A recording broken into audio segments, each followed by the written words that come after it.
Okay, continuing chapter 3, the Unholy Trinity. Babel, initiated by Nimrod, marked the establishment of the first world empire in opposition to God. Genesis describes Nimrod as becoming a Gibberine, a term also used for the tyrants of Genesis 6, the mighty men of renown, or Nephilim. These powerful figures were likely the offspring of fallen angels and human women, creating a race of tyrants and giants.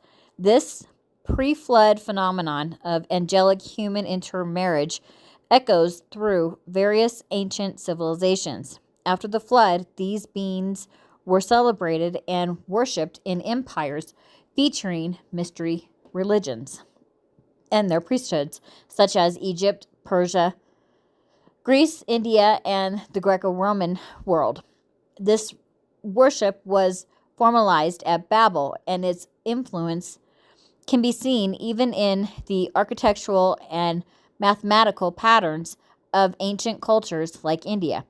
The theme of these mighty beings became central to the mystery religions that formed the core of these ancient empires. According to the occult histories, Nimrod took for himself the emblem of the serpent, the dragon.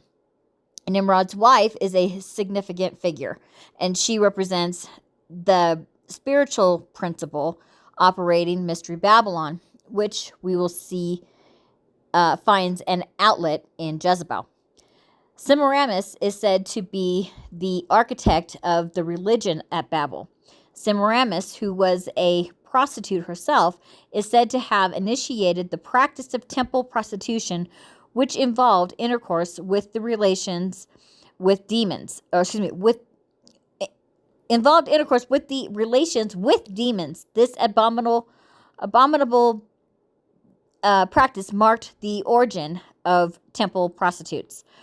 She also is said to have corrupted the Hebrew Mazzaroth, which outlines God's plan of redemption in the stars.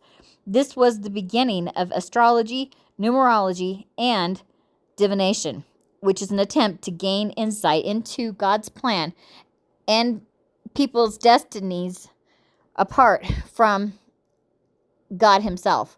Semiramis organized a system of worship around Nimrod. He had already taken the emblem of the dragon, and she associated him with the sun.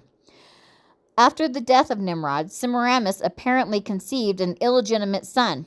She claimed that he was Nimrod reborn and convinced people that he was the promised deliverer, borrowing from the common knowledge of the prophecies concerning the seed of the woman in Genesis 3:15.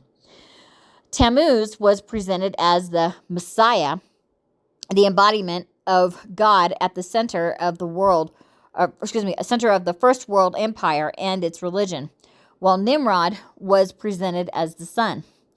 Semiramis associated herself with the moon and called herself the Queen of Heaven. Amen.